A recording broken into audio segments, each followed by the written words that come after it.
Yes sir. ठीक है, दिख रहा है, चलो बढ़िया है, ग्रेट। अब अभी क्या है कि ये जो एक्सपेरिमेंट है, ये एक्सपेरिमेंट था हर्शे और चेस का, है ना।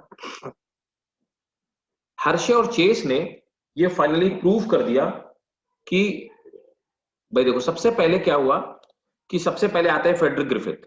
फ्रेडरिक ग्रिफिथ ने ये बोला कि भाई देखिए, ये कोई चीज तो है जो ट्रांसफर होती है, और वो कोई केमिकल चीज है जो एक ऑर्गेनिज्म से दूसरे ऑर्गेनिज्म में या पेरेंट से बच्चों में ट्रांसफर होती है, जो कैरेक्टरिस्टिक लेके जाता है। तो ग्रिफिथ ने उसको ट्रांसफॉर्मिंग प्रिंसिपल कहा। उसके बाद आते हैं एवरी मैक्लियोड और मैककर्थे।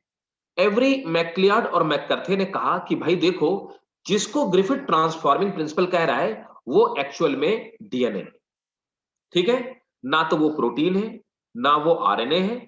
और उन्होंने ये बात, एवरी मैक्लियोड और मैककर्थे ने जो बात अपनी कंप्लीट की, उन्होंने ये हर्शे और चेस के एक्सपेरिमेंट के बेसिस पे ही ये बात क्लियर की। ये बात हम लोग कल तक समझ चुके थे, है ना, कल तक की क्लास में। इस पे किसी को कोई डाउट तो नहीं ना? No sir. वेरी गुड, ठीक है। अब इसके बाद आते हैं हर्शे और चेस। हर्शे और चेस ने कहा कि देखिए भाई, एवरी मैक्लियार्ड और मैककर्थे जो बात कह रहे हैं वो 100% ट्रू है, और हम दोनों लोग इस बात को प्रूव कर देते हैं। तो इन्होंने क्या किया, हर्शे और चेस ने अपना एक एक्सपेरिमेंट किया। वो एक्सपेरिमेंट था क्या, पहले मैं पूरी बात कहना चाहूंगा, बताना चाहूंगा वो एक्सपेरिमेंट था क्या एक्चुअली। इन्होंने क्या किया कि दो चीजें ली। एक तो इन्होंने लिया रेडियो एक्टिव फॉस्फेट। तो सबसे पहले चीज जो इन्होंने ली, radioactive phosphate and radioactive sulphur. Very good, चलो बहुत बढ़िया, शाबाश। तो रेडियो एक्टिव जो फॉस्फेट था वो क्या है, P32 था, है ना, जो नॉर्मली नहीं पाया जाता है ना। Yes sir. दूसरा इन्होंने क्या लिया, रेडियो एक्टिव सल्फर। और रेडियो एक्टिव सल्फर क्या था, S35, है ना, जो नॉर्मली नहीं पाया जाता। मेरा आपसे क्वेश्चन ये है, पहला क्वेश्चन, कि आखिर इन्होंने फॉस्फेट और सल्फर ही क्यों लिया, कोई और कंपाउंड क्यों नहीं ले लिया?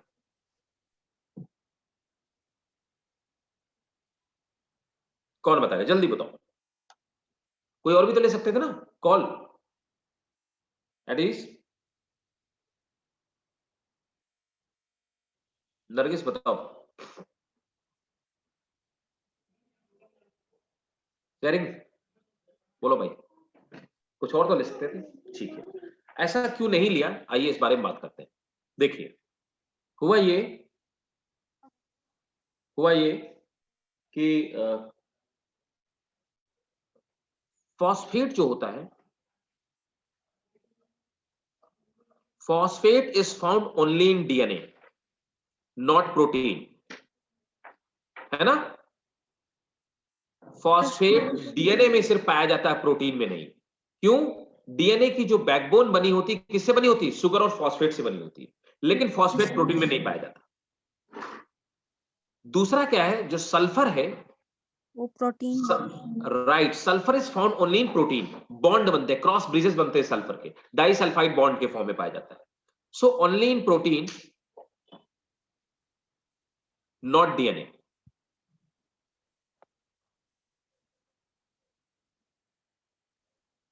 ठीक है, इसलिए इन्होंने, बाकी अगर कार्बन दोनों में पाया जाता है, नाइट्रोजन दोनों में पाया जाता है, ऑक्सीजन दोनों में पाया जाता है, हाइड्रोजन दोनों में पाया जाता है, इसके अलावा और कोई चीज पाई नहीं जाती है। तो दोनों में जो डिफरेंस था, वो चार चीजें तो कॉमन है दोनों में, जो डिफरेंस है वो सिर्फ किस चीज का है, फॉस्फेट और सल्फर। आप समझ आ गया क्यों लिया ऐसा? Yes sir. अब देखो इन्होंने क्या किया कि एक वायरस लिया। ये वायरस का नाम क्या है, ये कौन सा वायरस है?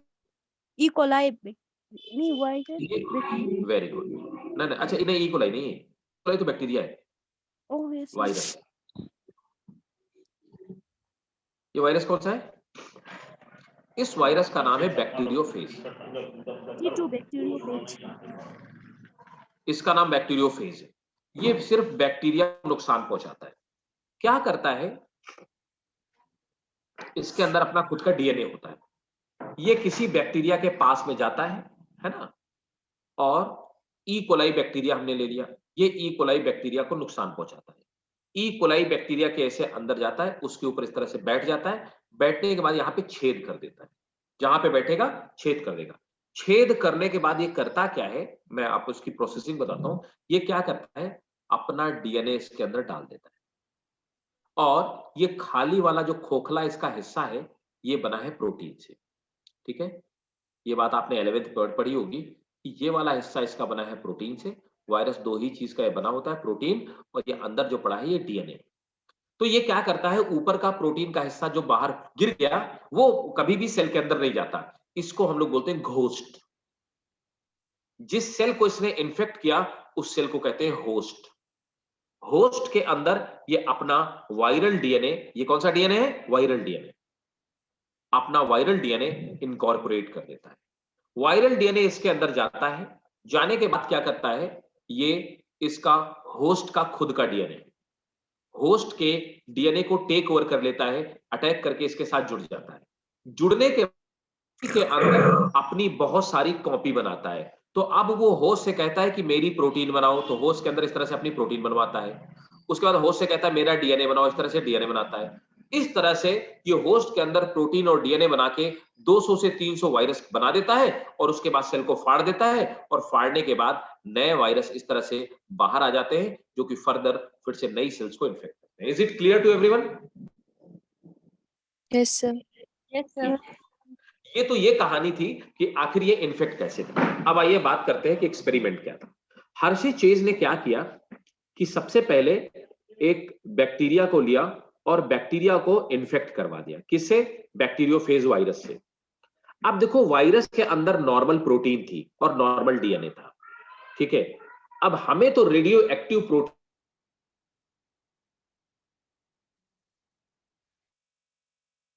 के अंदर का डीएनए रेडियो एक्टिव करना है और एक बार प्रोटीन करना है। तो हमने क्या किया, ये वायरस बनता किसके अंदर है, बैक्टीरिया के अंदर, है ना। वायरस डुप्लीकेट किसके अंदर मल्टीप्लाई करता है, बैक्टीरिया। तो प्रोटीन कहां से लेता है, बैक्टीरिया के प्रोटीन। बैक्टीरिया से। डीएनए कहां से लेता है, बैक्टीरिया से। बैक्टीरिया से। ठीक है, तो हमने क्या किया, बैक्टीरिया को रख दिया एक मीडियम में, जिस मीडियम में रेडियो एक्टिव क्या था, रेडियो एक्टिव ये था, सल्फर था, सल्फर। राइट। तो हमने यहाँ पे रेडियो एक्टिव सल्फर वाले मीडियम में बैक्टीरिया को रख दिया। वो उसमें कौन सा सल्फर था, उसमें था S30। अब उस बैक्टीरिया के अंदर S35 जाने लगा। जब वायरस ने बैक्टीरिया के अंदर प्रोटीन बनाई, तो वायरस का जो प्रोटीन कोट था, ये किस चीज से कोटेड हो गया, लेबल हो गया, S35 से। अब हमने इन वायरसेस को बैक्टीरिया के अंदर से निकाल लिया और हमने एक फ्रेश सेल ली, ठीक है, एक नई फ्रेश ई कोलाई की सेल ली। अब उस फ्रेश ई कोलाई सेल को इन्फेक्ट करवाया उस वायरस से जिस वायरस की प्रोटीन में सल्फर 35 मौजूद था। वायरस ने इन्फेक्ट किया, वायरस का डीएनए अंदर गया, लेकिन प्रोटीन कहां रह गई, बाहर, ठीक है। तो S35 तो बाहर रह गया, ये S35 बैक्टीरिया के अंदर नहीं जा पाया, जिसकी वजह से जब हमने चेक किया तो बैक्टीरिया के अंदर रेडियो एक्टिविटी हमको नहीं मिली। तो no radioactivity enter in the cell. Clear है? Yes sir. पक्का ना 100%? सर जी दोबारा एक्सप्लेन करोगे प्लीज? जी हाँ, बिल्कुल करूंगा, बिल्कुल। आपको जब तक नहीं समझ में आया बिल्कुल हाँ मत बोलिएगा, ठीक है। वंस अगेन, मुझे क्या करना है, मुझे एक वायरस बनाना था जो कि सल्फर 35 से लेबल्ड हो। तो ये बनाने के लिए मैंने क्या किया, अब मुझे रेडियो एक्टिव सल्फर चाहिए। नॉर्मली तो किसी बैक्टीरिया या किसी वायरस के अंदर रेडियो एक्टिव सल्फर नहीं पाई जाती। मैंने एक बैक्टीरिया को, ई कोलाई बैक्टीरिया को लिया, उस बैक्टीरिया को मैंने एक मीडियम में, न्यूट्रिटिव मीडियम में रखा, जिस मीडियम में सल्फर 35 मौजूद था, और उस बैक्टीरिया को मैंने वायरस से इन्फेक्ट करवा दिया। अब बैक्टीरिया मल्टीप्लाई करता गया, ग्रो करता गया, बैक्टीरिया ने अपने ग्रोथ के लिए बाहर से जो मीडियम लिया उसमें सल्फर 35 बैक्टीरिया के अंदर आ गया, तो रेडियो एक्टिविटी बैक्टीरिया के अंदर आ गई। बैक्टीरिया के अंदर वायरस मौजूद था, वायरस भी मल्टीप्लाई कर रहा था, वायरस को भी मल्टीप्लाई करने के लिए मतलब प्रोटीन बनाने के लिए सल्फर चाहिए था, तो उसने सल्फर बैक्टीरिया से लिया, तो वायरस को जो सल्फर मिला वो कौन सा मिला? Radio active. Yes, sir. Yes. अब मेरे पास एक रेडियो एक्टिव वायरस, ऐसा वायरस मुझे मिल गया जो नॉर्मल वायरस से अलग था, जिसकी प्रोटीन का ऊपर का जो प्रोटीन कोट है ना, जो कैप्सिड का बना होता है, ये प्रोटीन कोट सल्फर 35 से कोटेड था, लेबल था। क्लियर? Yes, sir. अब मैं अपना लेबल वायरस निकाल लेता हूं बाहर, मैंने ये वायरस ले लिया। ऐसे वायरस अब मुझे मिल गए जिन वायरस के बाहर की जो प्रोटीन है वो सल्फर 35 से क्या है, लेबल्ड है। अब उस वायरस को मैं लेके आया और मैंने एक ऐसे बैक्टीरिया को इन्फेक्ट करा दिया जो नॉर्मल मीडियम में रखा हुआ था, जिसके अंदर किसी भी तरह की रेडियो एक्टिविटी सल्फर में नहीं थी। नॉर्मल बैक्टीरिया को जो मैं इन्फेक्ट कराता हूं तो अंदर क्या जाएगा? डीएनए जाएगा ना, Yes, sir. प्रोटीन तो अंदर जा नहीं पाएगा। प्रोटीन कोड बाहर गिर गया, अंदर डीएनए गया। अब रेडियो एक्टिविटी किसमें थी? प्रोटीन में। Protein. हाँ, तो अब जब मैंने चेक किया तो बैक्टीरिया के अंदर मुझे रेडियो एक्टिविटी मिलेगी क्या? No, sir. नहीं मिलेगी। तो यही हर से और चीज को पता लगा कि प्रोटीन मतलब वायरस, प्रोटीन अंदर नहीं जाती है। क्लियर है? तो मतलब प्रोटीन जेनेटिक मटेरियल क्या है? नहीं है। Yes, sir. ये फिर मैंने Yes. एक्सपेरिमेंट को उन्होंने फिर से दोहराया, रिपीट किया। क्लियर? नेक्स्ट स्टेप पे चले। ठीक है। Yes, sir. अब उन्होंने क्या किया कि दूसरे बैक्टीरिया लिए, उन बैक्टीरिया को ऐसे मीडियम में ग्रो कराया जिस मीडियम के अंदर फास्फोरस 32 था, P32 था, फॉस्फेट 32 था, फॉस्फेट 32 रेडियो एक्टिव था। अब वो बैक्टीरिया जब ग्रो करेंगे तो अपने अंदर रेडियो एक्टिव फॉस्फेट ले लेंगे। उन बैक्टीरिया को मैं फिर से वायरस से इन्फेक्ट कराता हूं। उन बैक्टीरिया के अंदर जब वायरस मल्टीप्लाई करेगा तो अपना डीएनए बनाने के लिए वायरस रेडियो एक्टिव मतलब फॉस्फेट ले लेगा। अब P32 वायरस के डीएनए में चला गया। ठीक है? Yes, sir. मतलब ऐसा वायरस मुझे मिल गया जिसका डीएनए रेडियो एक्टिव है। अब मैं उस वायरस को उस बैक्टीरिया के अंदर से निकाल लेता हूं। अब मैं दूसरे बैक्टीरिया के पास लेके गया, जो बैक्टीरिया नॉर्मल था, रेडियो एक्टिव नहीं था। उस बैक्टीरिया को मैंने इस वायरस से इन्फेक्ट करा दिया जिसके डीएनए में फास्फोरस 32 मौजूद था। जब मैंने इन्फेक्ट कराया तो प्रोटीन तो बाहर चली गई, लेकिन डीएनए बैक्टीरिया के अंदर चला गया और डीएनए में क्या था? रेडियो एक्टिविटी मौजूद थी। मतलब इस सेल में रेडियो एक्टिविटी मौजूद थी। तो मुझे पता लग गया कि आखिर डीएनए ही वो चीज है जो जेनेटिक मटेरियल है। हर्षे चेज ने इस एक्सपेरिमेंट से प्रूव कर दिया कि DNA is genetic material, it is not protein. तो 1944 के बाद ये बात तय हो गई कि this is DNA which is genetic material, it is not protein. Yes, sir. पक्का क्लियर है? 100%? Yes. Yes, sir. आप इस बात को चाहे स्क्रीनशॉट ले लीजिए, चाहे आप नोट कर लीजिए, जैसा आपको सही लगे। ये 3 एक्सपेरिमेंट से मेरा मानना है कि इनमें से एक आना ही आना चाहिए 99.9%। Yes, sir. लद्दाख बोर्ड है ना आपका? Yes, Yes, sir. sir. ठीक है, 40% करना है भाई। आप चाहो तो बहुत अच्छे मार्क्स ला सकते हो। You have golden opportunity. 60%.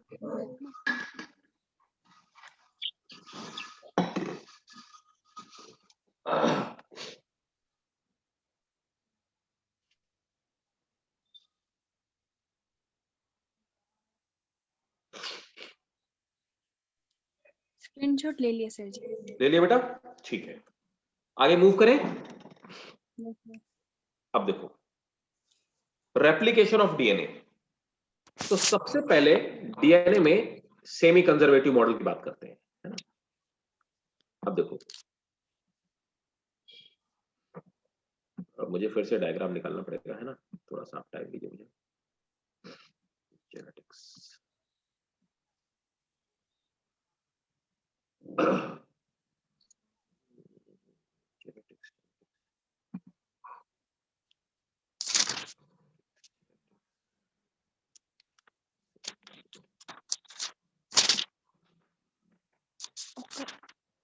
अच्छा पहले मैं आपको केमिकल स्ट्रक्चर बता दूं डीएनए का, है ना, ठीक है, बता दूं, तो डीएनए का मैं केमिकल स्ट्रक्चर आपको बता देता हूं पहले। Yes, sir.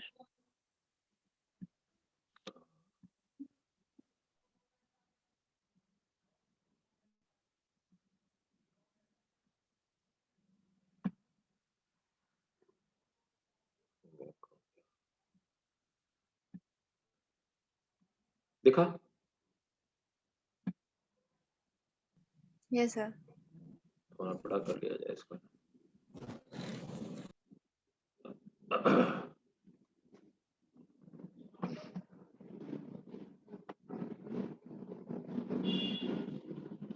देखो, this is chemical structure of DNA, है ना। Yes, sir. इसी को हम लोग बोलते हैं मॉलिक्यूलर स्ट्रक्चर ऑफ डीएनए। इसी मॉडल को बनाने के लिए, है ना, देखो डीएनए की खोज तो मिशर ने किया था। डीएनए वाटसन और क्रिक ने खोजा नहीं था, याद रखिएगा, डीएनए ने मिशर ने खोजा था, लेकिन वाटसन, जेडी वाटसन और एचएफसी क्रिक, इन दोनों को नोबेल प्राइज दिया गया 1953 में ये मॉडल बताने के लिए। एक डीएनए क्या होता भाई लोगों, एक डीएनए, देखिए एक डीएनए सिर्फ इतना लंबा होता है, यहां से लेकर के और यहां तक के structure. This is single DNA, ये हमारा सिंगल डीएनए है, ठीक।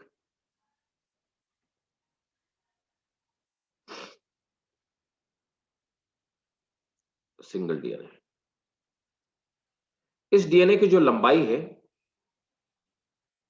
34 एंगस्ट्रॉम है, इसकी जो चौड़ाई है वो 20 एंगस्ट्रॉम है। डीएनए में ये जो आप देख पा रहे हैं,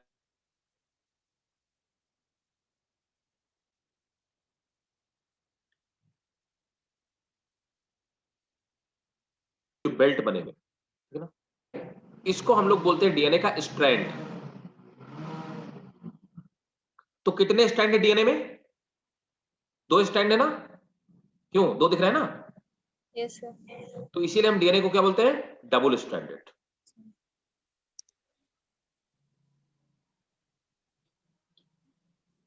एक और खास बात, स्ट्रैंड, एक स्ट्रैंड के चलने की डायरेक्शन, रन करने की डायरेक्शन ये होती है, एक स्ट्रैंड अगर इस तरह से है तो दूसरा स्ट्रैंड इधर से उल्टा है, ठीक है ना, तो दोनों स्ट्रैंड एक दूसरे के अपोजिट है, तो हम इन दोनों स्ट्रैंड को क्या बोलते हैं, एंटी पैरेलल। पैरेलल तो है लेकिन अपोजिट है, ठीक है। Yes, sir. तो किसी भी डीएनए में 2 स्ट्रैंड होते हैं, मैं साइड में बनाता जाता हूं, एक ये स्ट्रैंड हो गया, मैं इसको सीधा करके अनवाइंड करके बनाता हूं, ये तो एक्चुअल डीएनए है। तो यहां पे ऊपर की तरफ इसमें 3 प्राइम एंड, मैं बताऊंगा अभी 3 प्राइम एंड क्या होता है, 3 प्राइम एंड है, तो नीचे की तरफ 5 प्राइम एंड है, आपने पढ़ा तो होगा ना। Yes, sir. इधर 5 प्राइम एंड है तो 3 प्राइम एंड है, तो दोनों उल्टे है ना, 3 to Yes. 5, 3 to 5, इसीलिए हमने क्या बोला कि डीएनए 2 स्ट्रैंड से बना है, it is double stranded, it is anti parallel. DNA के बीच बीच में, अब ये एक डीएनए जो होता है, इसके बीच में इस तरह के जो डंडे आपको दिख रहे हैं, है ना, ये जो ये दिख रहे हैं, ये बेस पेयर है, मतलब इसमें 2 बेस एक साथ है, बेस का पेयर है ना। तो कितने बेस पेयर पाए जाते हैं एक डीएनए में? 10 बेस पेयर। तो टोटल कितने बेस पाए जाते हैं एक डीएनए में? 20 बेटा, 20 नहीं, मैंने क्या बोला, एक डीएनए में 10 बेस पेयर पाए जाते हैं, तो टोटल कितने बेस हो गए? एक पेयर में कितने होते हैं? 2 होते हैं ना, Yes, sir. तो 20 बेस हो गए। नाइट्रोजन बेसेस 4 तरह के होते हैं, एडेनिन, थाइमिन, ग्वानिन और साइटोसिन। हमेशा इनके बेस में जो आपको बेस पेयर दिखाई दे रहे हैं, एडेनिन हमेशा डबल हाइड्रोजन बॉन्ड बनाता है थाइमिन के साथ में, और ग्वानिन हमेशा ट्रिपल हाइड्रोजन बॉन्ड बनाता है साइटोसिन के साथ, ठीक है। तो एटीजीसी की पेयरिंग होती है, इस तरह से 10 पेयर ऊपर से नीचे तक पाए जाते हैं एक डीएनए में, क्लियर है। Yes, sir. Yes, sir. DNA में ये जो गड्ढा एक तरफ ज्यादा होता है, जहां गड्ढा ज्यादा है उसको हम लोग बोलते हैं मेजर ग्रूव, और देखो अपोजिट साइड पे गड्ढा कम है ना, इसको हम लोग क्या बोलते हैं, माइनर ग्रुप। क्लियर भाई? Yes, sir. ठीक है। Yes, sir. डीएनए का जो स्ट्रैंड है ये डीएनए की बैकबोन की तरह काम करता है। तो strand work like backbone of DNA. ये दो चीजों से मिलकर बना हुआ है। किस किस चीज से? एक शुगर से और दूसरा फॉस्फेट से। शुगर में डीएनए कौन से शुगर से मिलकर बना है? डीएनए पेंटोज शुगर से मिलकर बना हुआ है। इस पेंटोज शुगर का नाम क्या है? इस पेंटोज शुगर का नाम है deoxy ribose sugar. Deoxy ribose sugar. ठीक है। डीऑक्सी राइबोज शुगर कैसी होती है?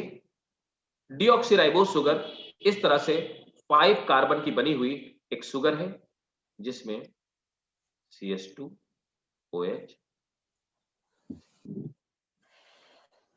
ये इसका स्ट्रक्चर होता है।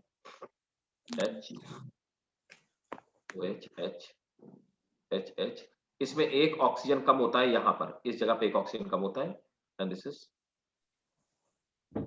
ठीक है। ये डीऑक्सीराइबोज शुगर का स्ट्रक्चर, पेंटोज शुगर। क्लियर है? Yes, sir. Yes, sir. Phosphate कैसा होता है? PO4 बोलते हैं।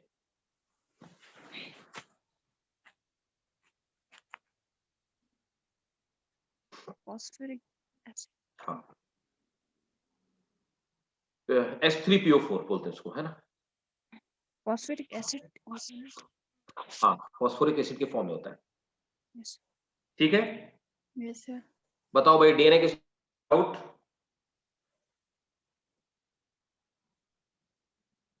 Yes, sir. कोई डाउट हो पूछिए। No, sir. ठीक है, स्क्रीनशॉट ले लिया? Yes, sir. ठीक है, स्क्रीनशॉट लीजिए, फिर आगे मूव करते हैं।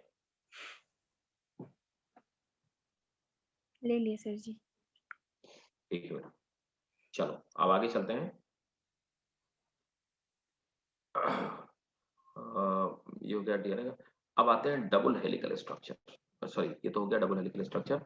सेमी कंजर्वेटिव मॉडल डीएनए का देखता हूँ मैं। सेमी कंजर्वेटिव मॉडल आपको बताता हूँ।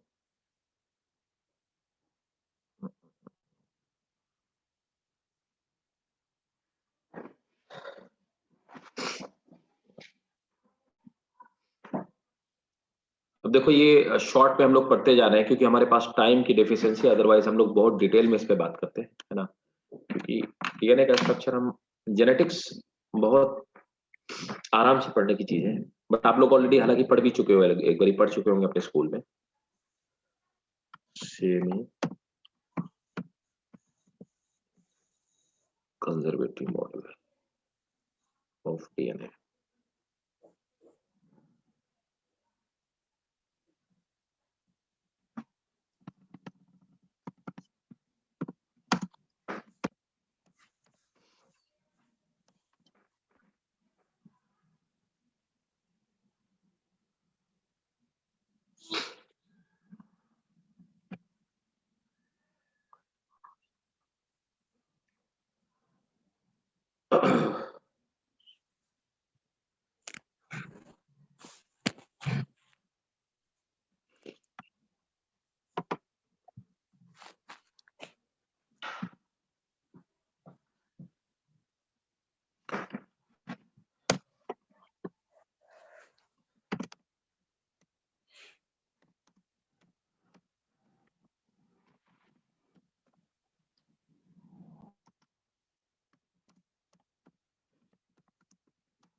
ठीक है, दिखा सेमी कंजर्वेटिव मॉडल दिखाई दिया?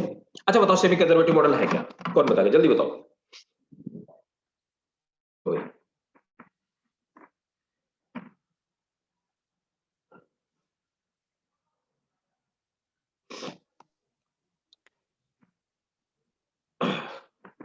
Standard.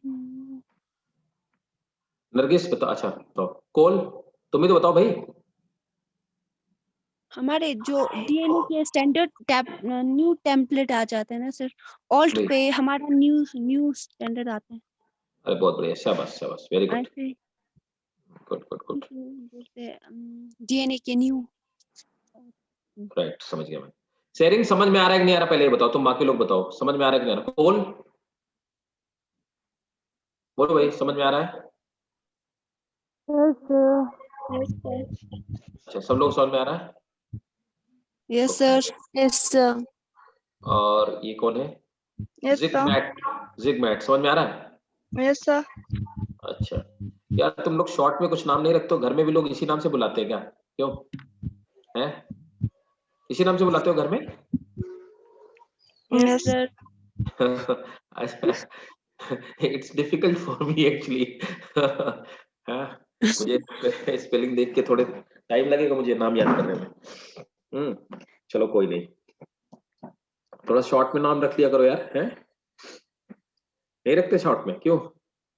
दोनों में से एक नाम भी पुकार सकते हैं। अच्छा, दोनों में से एक नाम भी पुकार सकते हैं। अच्छा, ये तो जो लास्ट में लगा हुआ है, is it, it's not your title और it's your title? Which one, sir? No, sir. Like your name is this one, Sharing Dolkar. So this Dolkar is your title. This is my full name, sir. अच्छा, इसीलिए ना मैंने अपना नाम short में, इसीलिए बच्चे मुझे शॉर्ट में नाम बुलाते हैं। थोड़ा सा नाम बड़ा था मेरा भी, थोड़ा अजीब सा है मेरा भी नाम। राइट, तो चलो कोई नहीं। आइए, तो देखिए बिल्कुल सही नरगिस ने सही बताया। देखो क्या है कि जो पेरेंट का डीएनए होता है ना, तो पेरेंटल डीएनए तो ओरिजिनल डीएनए होता है। जब ये किसी सेल के अंदर जाता है तो क्या होता है, ये पेरेंट का डीएनए का जो स्ट्रैंड होता है ना, ये 3 to 5 स्टैंड हो गया, 3 to 5 प्राइम एंड हो गया, दूसरा वाला ये 5 to 3 वाला हो गया, दोनों स्टैंड अलग हो जाते हैं। तो यहाँ पे क्या होता है, एक स्टैंड होता है ओल्ड वाला, तो ये तो हो गया ओल्ड वाला। इस ओल्ड वाले स्टैंड के ऊपर, ये ओल्ड वाला स्टैंड है ना, ओल्ड वाला, इस ओल्ड वाले स्टैंड के ऊपर नए स्टैंड का फॉर्मेशन होता है। तो देखो ये जो बना, ये जो ब्लू वाला बना, ये नया स्टैंड बना आफ्टर फर्स्ट। तो पहला रेप्लिकेशन जब हुआ तो ओल्ड वाले के ऊपर क्या हुआ, नया वाला स्टैंड बना। अब यहाँ पे फर्स्ट रेप्लिकेशन में क्या होता है, 50% है ओल्ड, है ना, और 50% है नया, तो रेशियो क्या होगा, 50-50 का हो गया, है ना।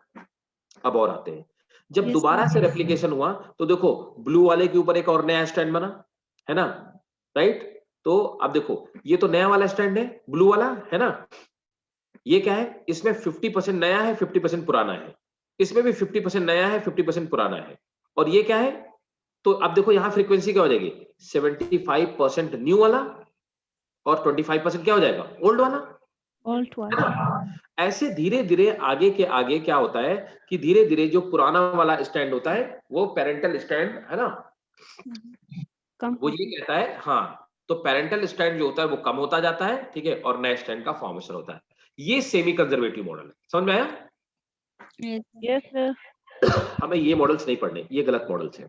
ये दिए गए डिसरप्टिव मॉडल्स, कंजर्वेटिव मॉडल, तो सेमी कंजर्वेटिव मॉडल, इसको प्रूव करने के लिए, है ना, सेमी कंजर्वेटिव मॉडल को प्रूव करने के लिए एक एक्सपेरिमेंट किया गया, ठीक है ना।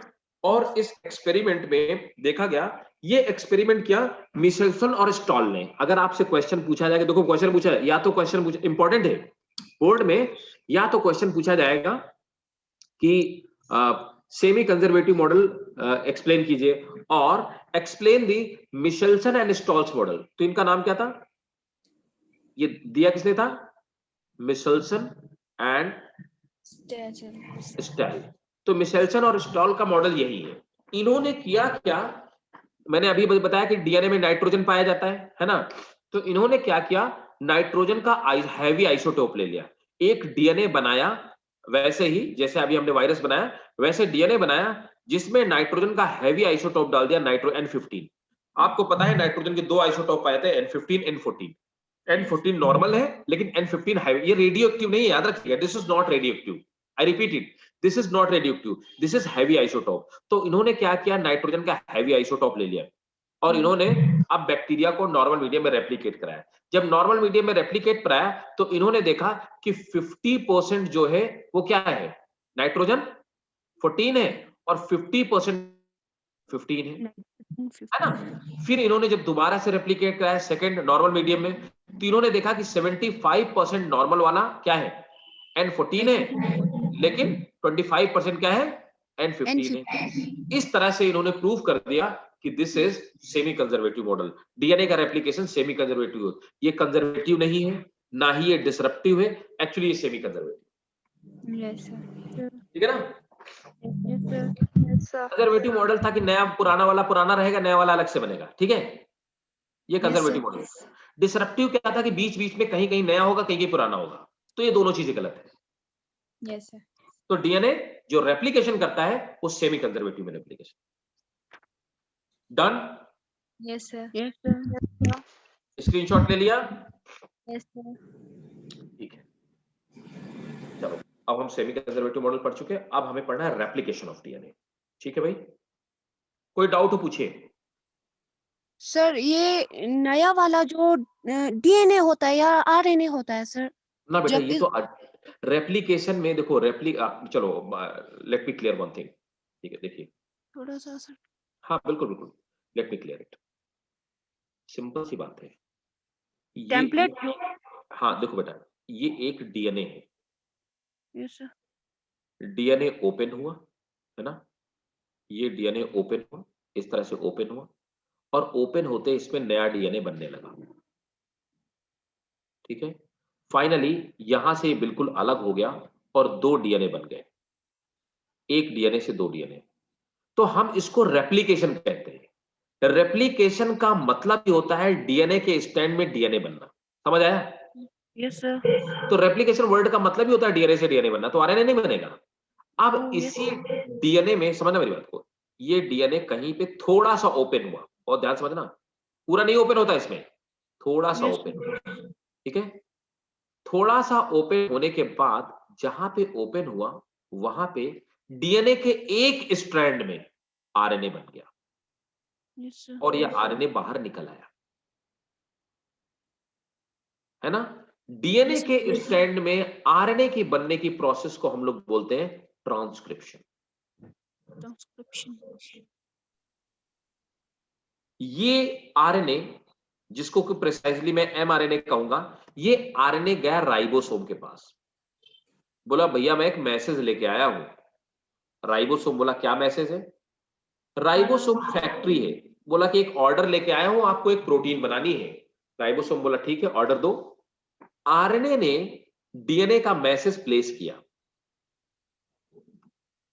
यहां पे एंटर कर गया, ये मैसेज एंटर कर गया, और राइबोसोम ने क्या किया, राइबोसोम ने उस मैसेज में जो ऑर्डर प्लेस किया गया था, जैसे आप जाके बेकरी में केक ऑर्डर करते हो, वैसे मैसेज दिया, ऑर्डर प्लेस किया, और इसने एक प्रोटीन बना दी। इस प्रोसेस को हमने क्या बोला, ट्रांसलेशन, है ना। क्लियर है। Yes, sir. तो Yes, sir. रेप्लिकेशन में हमेशा डीएनए से डीएनए बनता है। क्लियर है Yes, sir. 100%। Yes, sir. ठीक है, ग्रेट। अब देखा जाए डीएनए का रेप्लिकेशन कैसे होता है, ठीक।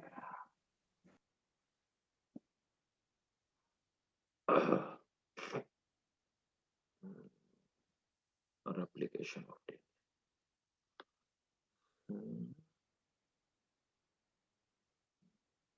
वेट,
अब देखो भाई लोगों, डीएनए का रेप्लिकेशन दिख रहा है डायग्राम? Yes sir. ठीक है, अब देखो डीएनए का रेप्लिकेशन होता कैसे है ना, समझिए बात को। डीएनए रेप्लिकेशन में डीएनए का स्ट्रैंड ओपन हो जाता है, ठीक है।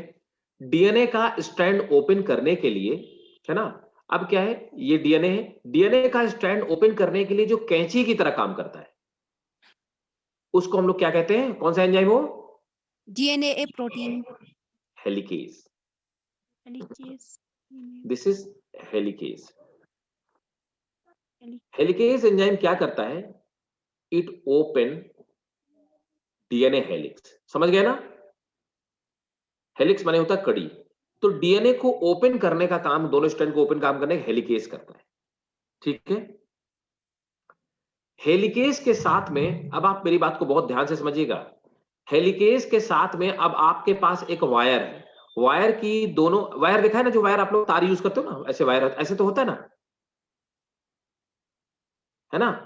यस इस वायर को आप अलग अलग खींचो तो क्या होगा, आगे की तरफ ऐठन आ जाएगी, यहां पे ऐठन आ जाएगी ना, है कि नहीं? नहीं समझे? दोबारा बताइए सर जी।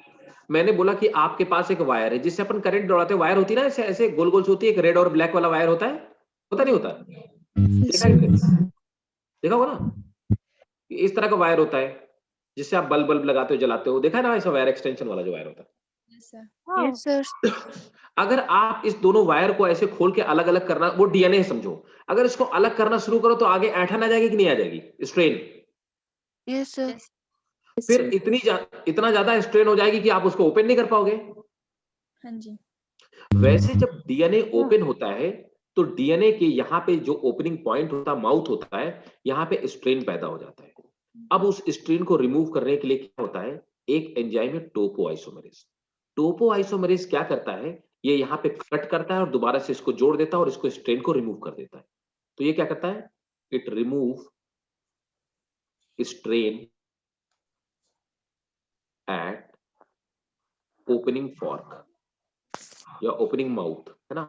तो ओपनिंग फॉर्क क्या है, ये जो चिमटे की तरह दिख रहा है ना, फॉर्क की तरह, इसको हम लोग ओपनिंग फॉर्क बोलते हैं।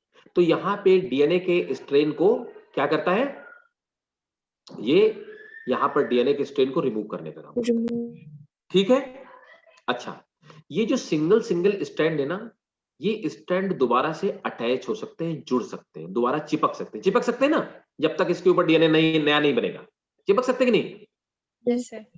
ये दोबारा से चिपकने ना पाए, वो यहाँ पे नहीं दिया गया, एक प्रोटीन यहाँ पे आके जुड़ जाती है। तो सबसे पहले काम आया हेलिकेज का, हेलिक्स को ओपन किया। दूसरा टोपोआइसोमरेज का, स्ट्रैंड रिमूव किया। तीसरा, ये दोनों स्ट्रैंड आपस में चिपकने ना पाए, इसके लिए तीसरे नंबर पे एक प्रोटीन आती है, उसको बोलते हैं एसएसबी। एसएसबी होती है single strand binding protein, binding protein. ये नीट में आ भी चुका है 2 बार। एसएसबी जो होती है, ये डीएनए को क्या होती है, इट स्टॉप रिवाइंडिंग, तो डीएनए की रिवाइंडिंग को स्टॉप कर देती है। क्लियर है यहां तक? Yes yes sir. ठीक है। अब यहां पर सबसे पहले एक एंजाइम आता है जिसका नाम है प्राइमेज। प्राइमेज एंजाइम क्या करता है, primase enzyme formation of primer करता है, फॉर्मेशन ऑफ, जो मैं लिख रहा हूं आपको सब दिख रहा है ना? Yes sir.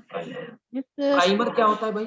प्राइमर एक छोटा सा आरएनए का टुकड़ा होता है, स्मॉल आरएनए फ्रैगमेंट। ये आरएनए का छोटा सा फ्रैगमेंट है, टुकड़ा है। अब यहां पर देखो, सबसे पहले प्राइमर बनता है, उसके बाद जहां प्राइमर बन जाता है वहां पर आकर के ये एंजाइम चिपक जाता है, जिस एंजाइम का नाम है डीएनए पॉलीमरेज। डीएनए पॉलीमरेज क्या करता है, 5 prime end to 3 prime end चलता है, और 5 prime end to 3 prime end चल करके ये न्यू डीएनए के स्ट्रैंड का फॉर्मेशन करता है, न्यू स्ट्रैंड फॉर्मेशन। अब क्या होता है, एक वो स्ट्रैंड होता है, ठीक है, जिसमें क्या है कि कंटिन्यूअस, है ना, कंटिन्यूअस डीएनए का फॉर्मेशन। क्योंकि डीएनए देखो, ये हमेशा 5 to 3 प्राइम में चलता है, तो एक में तो इस डायरेक्शन में चलेगा, दूसरे में उल्टी डायरेक्शन में चलना पड़ेगा। जिसमें ये सीधी डायरेक्शन में चलता है, 5 to 3 प्राइम में चलता है, सीधी डायरेक्शन में, इस डायरेक्शन में चलता है, उसमें ये लगातार डीएनए का स्ट्रैंड बनाता है, जिसको लीडिंग स्ट्रैंड या कंटिन्यूअस स्ट्रैंड बोलते हैं। दूसरा वाला जो ऑपोजिट वाला स्ट्रैंड होता है, उस वाले स्ट्रैंड में ये डीएनए को छोटे छोटे टुकड़े में बनाता है। उन डीएनए के टुकड़ों को ओकाजाकी फ्रेगमेंट बोलते हैं, स्मॉल डीएनए फ्रेगमेंट, इनको ओकाजाकी फ्रेगमेंट बोलते हैं। ठीक है, और क्या होता है, तो जो ये वाला स्ट्रैंड धीरे चलता है, इसको लैगिंग स्ट्रैंड बोलते हैं। जिसमें तेज फॉर्मेशन होता है, उसको लीडिंग स्ट्रैंड बोलते हैं। लीडिंग स्ट्रैंड हमेशा कंटिन्यूअस होता है, लगातार बनता है, और लैगिंग स्ट्रैंड को हम लोग बोलते हैं डिसकंटिन्यूअस स्ट्रैंड। क्यों? इसमें छोटे छोटे टुकड़े बनते हैं, डिसकंटिन्यूअस स्ट्रैंड, तो इसमें डिसकंटिन्यूअस स्ट्रैंड का फॉर्मेशन होता है। अब क्या हुआ, अब ये छोटे छोटे टुकड़े जोड़े कैसे जाएंगे? डीएनए पॉलीमरेज एक बार बना जाता है, फिर से लौट के आता है और देखता है कि मैंने गलतियां कहां कहां की। तो डीएनए पॉलीमरेज एक तो न्यू स्ट्रैंड का फॉर्मेशन करता है, दूसरा क्या करता है, प्रूफ रीडिंग। ये देखता है कि मैंने कहां कहां मिस्टेक कर डाली, कहां कहां मेरे से गलती हो गई, तो ये प्रूफ रीडिंग करता है। तो प्रूफ रीडिंग में क्या होता है, जहां जहां प्राइमर लगा होता है, आरएनए प्राइमर को, तो प्रूफ रीडिंग गलती अपनी सुधारने के लिए जहां जहां आरएनए प्राइमर, तो ये प्राइमर को रिमूव कर देता है, इट रिमूव प्राइमर। तो नया स्ट्रैंड बनाता है, प्रूफ रीडिंग करता है, प्राइमर को रिमूव करता है, और जो गैप प्राइमर को हटाने से बन गया, उस गैप को फिल करता है, फिल गैप, गैप को फिल करता है। इसके बाद क्या होता है, एक आखिरी एंजाइम है जो इसमें नहीं दिया गया है, वो तो आपका सबसे ये हो गया, कहां पे, तीसरा एंजाइम, एसएसबी प्रोटीन तीसरा एंजाइम है ना। चौथा आपका हो गया प्राइमेजेस, पांचवा आपका डीएनए पॉलीमरेजेस, और छठा एंजाइम एक और है, उसको बोलते हैं लाइगेज। लाइगेज मॉलिक्यूलर गम की तरह काम करता है। जहां जहां पे डीएनए के, यहां पे जैसे यहां पे हो गया, यहां पे हो गया, गैप्स क्रिएट हो गए हैं, जो छोटे छोटे टुकड़े बने हैं, उन टुकड़ों को जोड़ने के लिए एक ज्वाइंट डीएनए फ्रैगमेंट, तो डीएनए के छोटे छोटे टुकड़ों को जोड़ करके ये इसको भी कंटिन्यूअस स्ट्रैंड में कन्वर्ट कर देता है। क्लियर है? Yes sir. स्क्रीनशॉट ले लो भाई इसका भी। ले लिए सर जी। ले लिया? एक बार देखो फिर से, कहीं पे कोई डाउट हो फिर से पूछ लो।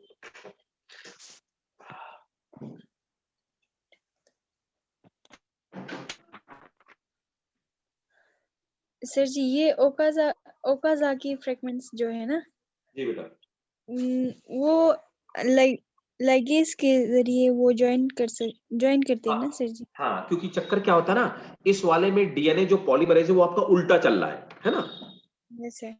इस जिस डायरेक्शन में चलना चाहिए था, उस डायरेक्शन के ऑपोजिट डायरेक्शन चल रहा है, इसलिए। Okay sir. तो डीएनए पॉलीमरेज वो मशीन है जो राइट डायरेक्शन में चलती है तो पूरा लगातार कंटिन्यूअस बनाती जाएगी, लेकिन जब उसको आप अपोजिट चलाओगे तो उतनी इफिशियंसी से काम नहीं कर पाती है, वो कंटिन्यूअस नहीं बना पाती, डिसकंटिन्यूअस बनाती है। ठीक है। Yes sir. और इनको डिस्कवर किया था एक साइंटिस्ट था, जापानीज साइंटिस्ट, उनका नाम ओकाजाकी था, इसीलिए उनके रिस्पेक्ट में हम इनको ओकाजाकी फ्रेगमेंट कहते हैं। Okay sir. क्लियर सबको भाई? सब लोग क्लियर हो गया? डीएनए रेप्लिकेशन बहुत इंपॉर्टेंट है। ये 5 मार्क्स के क्वेश्चन है, रेप्लिकेशन और ट्रांसलेशन।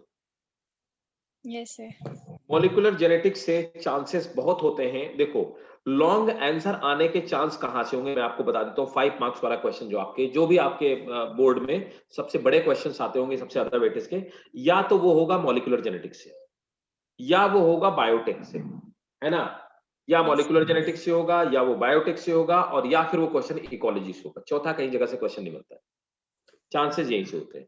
जब बहुत पेपर टफ बनाया जाता है तो फिर मॉलिक्यूलर और इससे डिजीज से क्वेश्चन आता है, लेकिन लॉन्ग आंसर आने के चांसेस ज्यादा हैं मॉलिक्यूलर जेनेटिक्स से। और अच्छा, इससे करना आसान भी होता है, क्योंकि मॉलिक्यूलर जेनेटिक्स में डायग्राम बनाया और डायग्राम को ही एक्सप्लेन करना होता है ना। ठीक, ओके। तो ये हो गया हमारा रेप्लिकेशन ऑफ डीएनए। ठीक है, एक चीज और बताऊंगा इसमें, ट्रांसलेशन।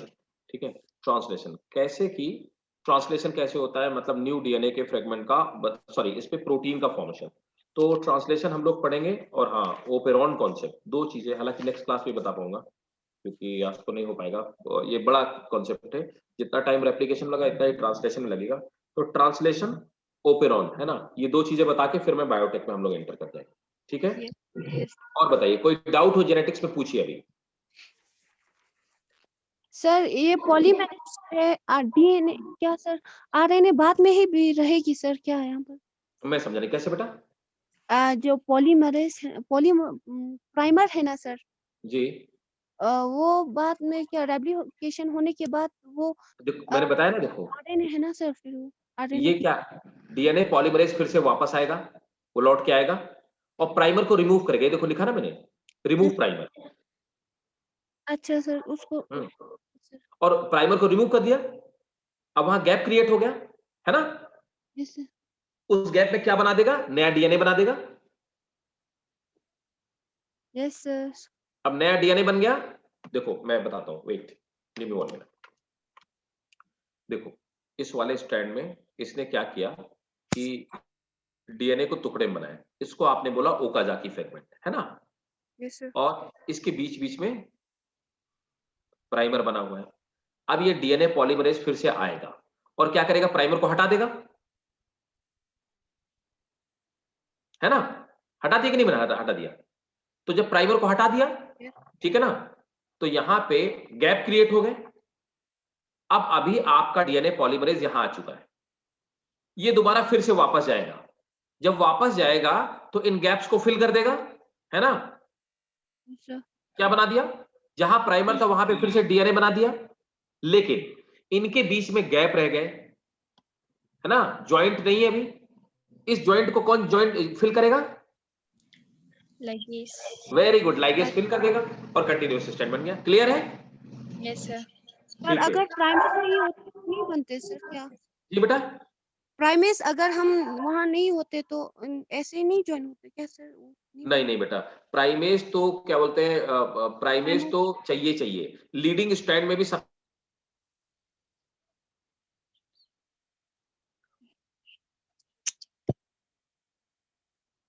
यस सर, क्लियर भाई? Yes, sir. ठीक है, तो मिलते हैं नेक्स्ट क्लास में।